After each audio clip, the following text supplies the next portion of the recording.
Welcome to Inspire and Move, the show that inspires you to create, connect, and grow. I'm going to bring you meaningful conversations, aha moments, and all the motivation you need to up-level every part of your life. I'm Ali Aruda, founder of Inspire and Move, and your personal hype girl. I've gone from fashion school to celebrity stylist to corporate marketing to brick-and-mortar entrepreneurship with my husband, each time learning incredible lessons how to pivot, reimagine, and implement the steps to become successful. I'm passionate about inspiring others to live their best life, a life of joy. We have the power to design a life that we love, because life is too short not to. The best part is that you weren't meant to do this alone. If you feel like you are meant for more, let me ride shotgun with you, and together, let's get you to where you want to go. Hello, everyone. Welcome to the Inspire and Move podcast. It's your girl, Ali Aruda, and I am so excited for today's special guest, Elizabeth Henson. Welcome to the show. Hi, Ali. Thank you so much for having me. I'm so excited. I loved looking through all the connections that we have in common, and I love community. So let's do it. I know I'm so excited about this because you really talk a lot in, your show, but also online about content, community, and that's really where I want to start first. And I know we're also going to dive right into visibility and building like a strong business with sales and marketing, all the things that are really important in today's era of building a business and growing both in person and online. But first things first, my first question for you is where I want to start with is you talk a lot about, not necessarily posting, but the importance and the impact of connecting. Yeah. Tell me how you feel about that. Yeah. I mean, online, if we can somehow create the same ability to connect as we do in person, that's great. But I actually encourage people to do in-person connections, even if it's on Zoom. So I say in person, but I feel like live connection is what I really mean here.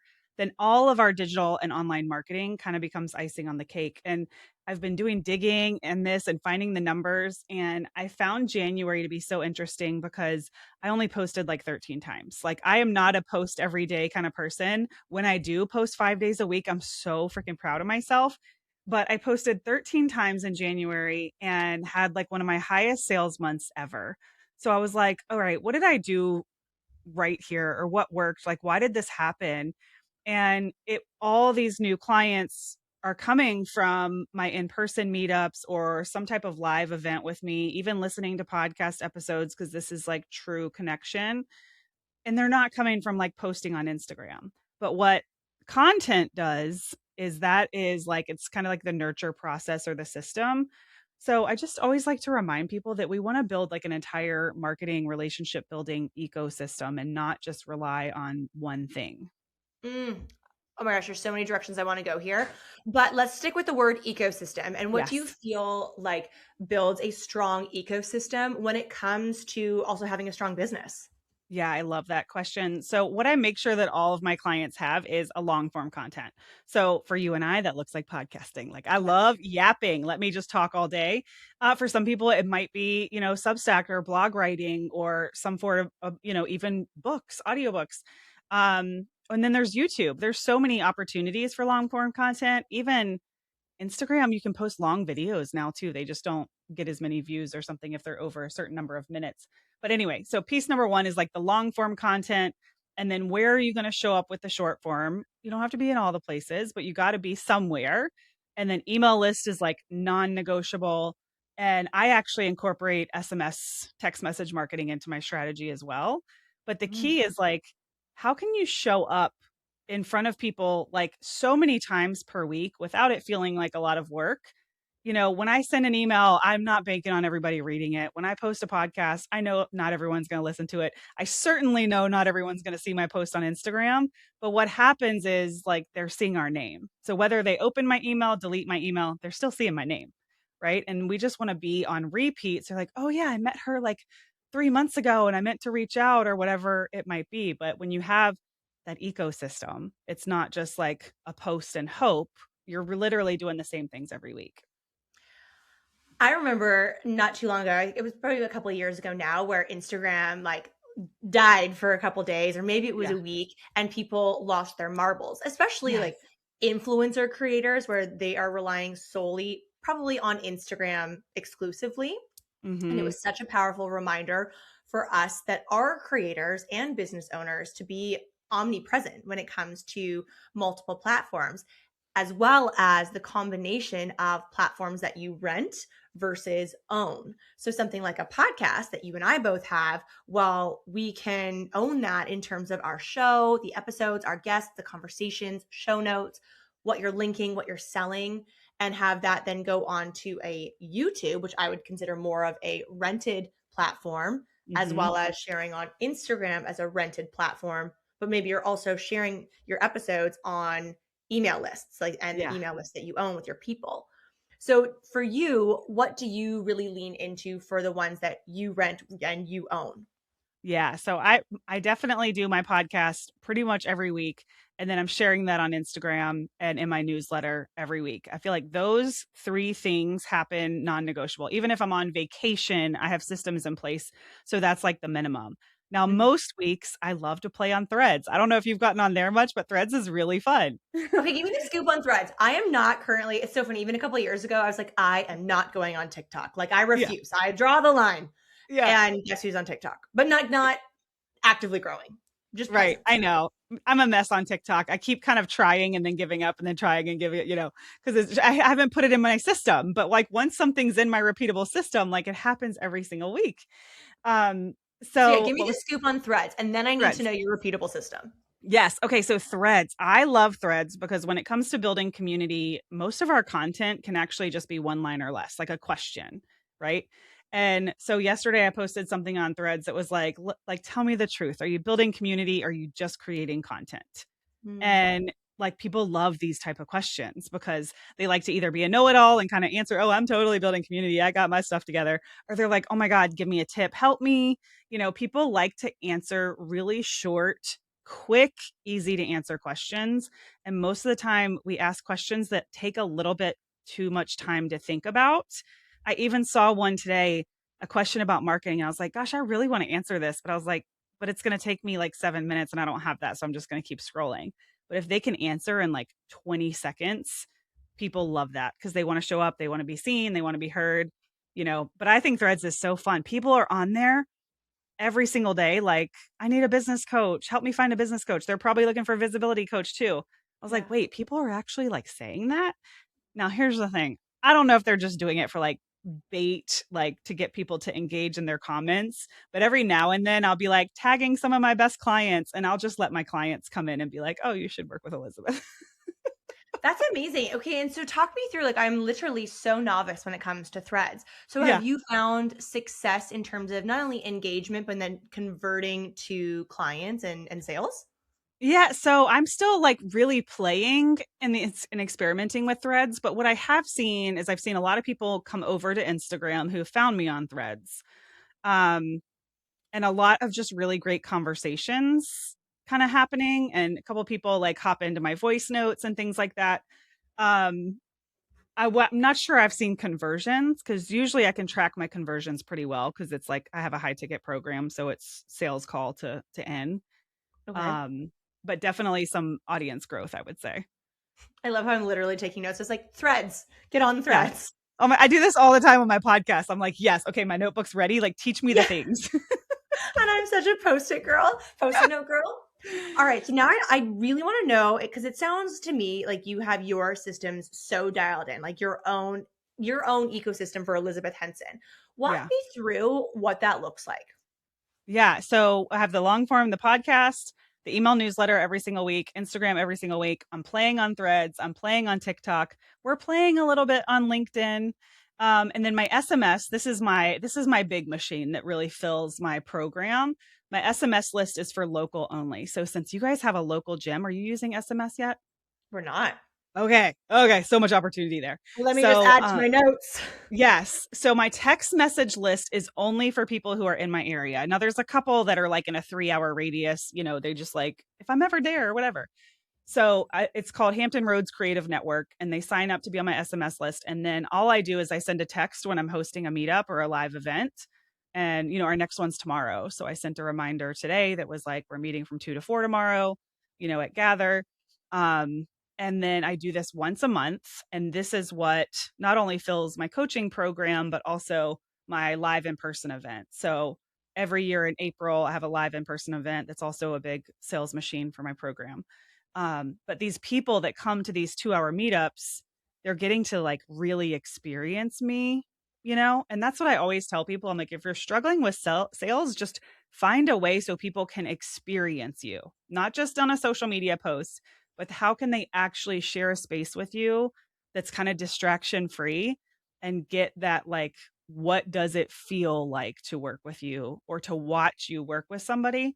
And ever since I implemented that, I went from like having all online clients to like 70% of people in my program are local to my area. Wow. I And know, how many crazy. people will you serve at one time in your program?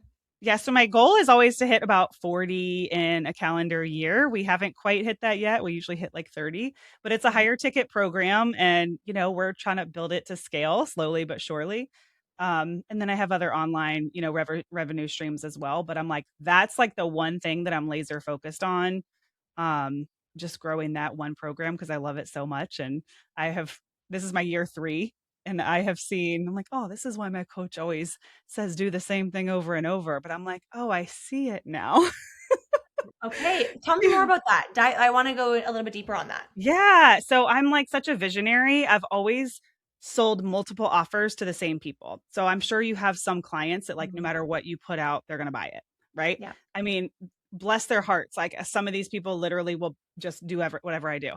So I kept recreating for the same people instead of like doing the scary thing, which is to scale and to keep launching the same thing, but you cannot improve what you don't repeat. So, in order to really improve and scale my business, like, I have to kind of fall in love with one program. So, I sat back and I was like, how do I want to show up? Like, I know I can help people. How do Mhm. I want to show up? And I was like, well, I want to be on like 2 to 3 Zoom calls a month, but not more than that. And I love voice memo. So I want to give my clients voice memo access. And then maybe like a hybrid. So they have a little bit, like 2 to 4 one-to-one calls with me a year. And I just kind of made it up. Like, what would be the perfect way that I would want to serve them? Not thinking about what they will buy or what they won't buy. Do they want 90-minute calls? I didn't do any of that. I said, what do I want to do? So that way I'm literally never tired of fulfillment of this program because it's built around the exact, life that I want to live. Yeah. I love that. And how did that feel, like, diving into that process of self-reflection? Did Yeah. that feel scary and uncomfortable for you? Not really, because like I've been in this space for over a decade, and like the unknown doesn't scare me. Of course there are things that scare me, but like I'm a very like type B, wing it, figure it out, like, fuck around and find out kind of person. Mhm. And I think I knew by this point, like, I'm not going to stick with it unless it feels really good to me. But what I didn't really understand at the time is, like, if you follow human design, like, I'm a manifesting generator. Are you too? Same. Okay. I'm like, most of us are. Yeah. And so What's your that's Enneagram also type? okay. Well, 2 wing 3. Okay. But I'm I'm a curious, since I've done so much work, maybe I'm a 3 wing 2 now. I don't know. I am a hardcore 3, Yeah. and I think my wings are 1-7. Yeah. I just got a full report at our mastermind that we were just at, and it was no surprise to me that I was a 3 achiever. I Yes. think I am that to the core. Yeah. And then I just need to dive in more to my wings. Yeah. I forget the Enneagram. It's kind of been a while, but I know I had a strong, like, helping people. But And I've then worked it through goes a lot hand of in that. hand with Manny Jen. Yes, yes. Okay, so the human design. So I figured out, like, not only was I recreating for the same people, but like that's kind of who I am, is to be creative. So I said, okay, how can I keep a program that's the same and also allows me to be creative? So this is not a course. Like, what I do is not a course. It's literally just me helping them in real time. Because what I found with courses, like, I'm outgrowing. I know you're a high achiever. Mm. We outgrow ourselves so fast that, like, I'm cringing at something I posted a week ago. you know? Yes. So it's like you just got back from your mastermind. So it's like you were probably a totally different Allie 2 weeks ago than you are today. So it's like you want your people to be able to kind of like experience that growth alongside you. I love that you said that, Elizabeth, and I feel like that is just, like, so powerful of how quickly we can outgrow ourselves. Hmm. And it's so funny how my Instagram algorithm knows that. And so just like last night slash this morning when Matt and I landed and heading home in our Uber, I was looking at some reels, which is, a great thing to do at midnight. Hmm. And I'm seeing all these reels about that. Like, as you're getting ready to Yeah. go to that next level, you are outgrowing, whether it's a version of yourself, maybe it's where you live or the people that you hang out with. But I think that, those are things that we hear more often, especially when it comes to content we consume. But what you just said about how quickly we outgrow ourselves is so powerful. Yeah. Yeah. And I mean, my coach like updates his course every single year. Like, God bless him. But I'm like, I don't want to do that. I create a course once. I don't want to look at it again. So Mhm. if everything I'm teaching is live and in real time, I never really get tired of it. Like I can wake up in the morning and say, what's inspiring me today? And like, that's what I want to share with my students. Like that feels so good to me. That terrifies a lot of people, but that's what works for me. And then what I have to figure out to do on repeat is like the marketing side of things. So how are we getting enough calls booked? That's where I can kind of like, switch things up or, try a webinar launch, try a challenge launch, try launching from stage. And just like, that's where I can get a little crazy and change things, but I'm always leading them to the same place. It's so interesting that we're having this conversation because, again, it was just a very present conversation at the mastermind when, talking about for some of us that are in the coaching space or want to transition into the coaching space, consulting. And I had this conversation with a girlfriend who owns a brick and mortar and also wants to do some coaching on exactly that. Hmm. And I think where our minds go first is, okay, I need a framework.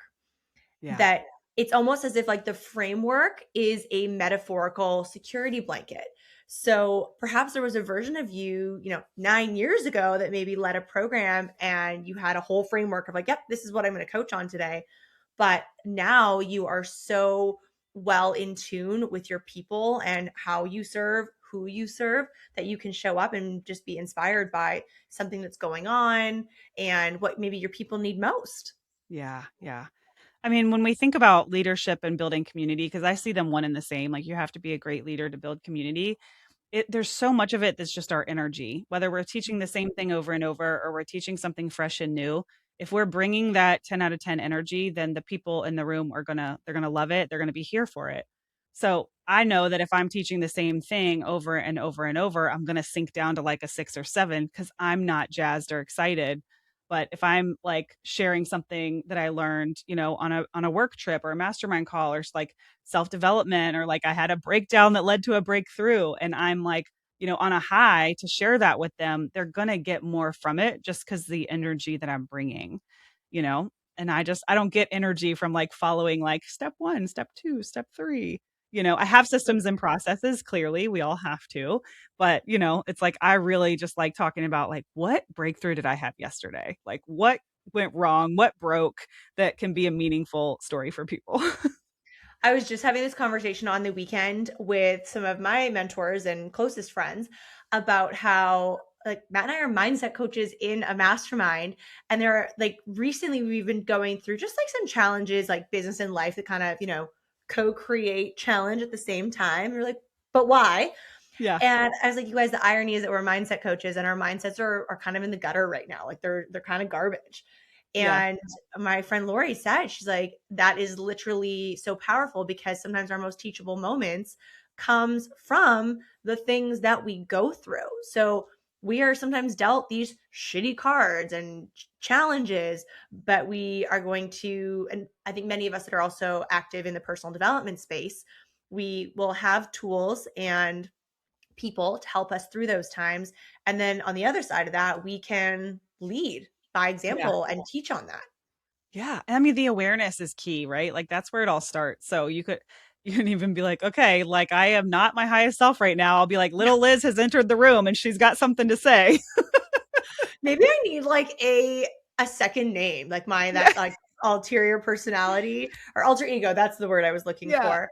And something that's like, I don't know, cringy, like a different cringy name. So I'm gonna think on that after our chat. It does kind of help because it's like, then you don't have to fully identify with it. You're like, oh, here she is. Like she's got something to say. We're going to say it and then we're going to move on. And we're just going to know that that was a lower vibrational frequency. Yes, we were all entitled as high vibe, like achiever folk. We were all entitled to some of those low vibe moments. And hey, Yes. if we can document, share them, and teach on them, then that's great. Yeah, yeah. And I always say what separates like successful people, it's not that they're perfect, it's that they wake up every day and they're like, "Hi, can I how can I be like as high vibrational in the chart as I can?" You know, for me it's like gratitude is like the highest frequency possible to make someone magnetic. You know, and then of Mm. course there's like joy and happiness and things like that, but we just try. Like we're just trying to stay at the top of that chart. There's even like a cool visual, that goes with it. We might land halfway down some days, but there are people that like spend all of their time in like resentment and fear and the lower part of the chart. So that really helped my brain of like, oh, that's why like Oprah's so successful or so and so is so successful is like they literally live their life at the top of this chart. It's so interesting too, and I love that you're saying this because even one of the speakers that we just had at our mastermind, and he's actually become a friend of ours as well. He is like an eternal optimist. So you could Hmm. like people have these conversations about the state of, the economy, the world, politics, and he's like, yeah, but I'm going to go out and do great things today. And I'm going Yes. to work hard and, live in a state of joy and optimism. And that is the tougher path, like to not be affected by things that are going on around you, whether it's personal, business, the world. Yeah. It is harder work, but that is so there's a lot of people, unfortunately, that probably take the path of least resistance. So they can doom scroll and watch the news and consume all of that.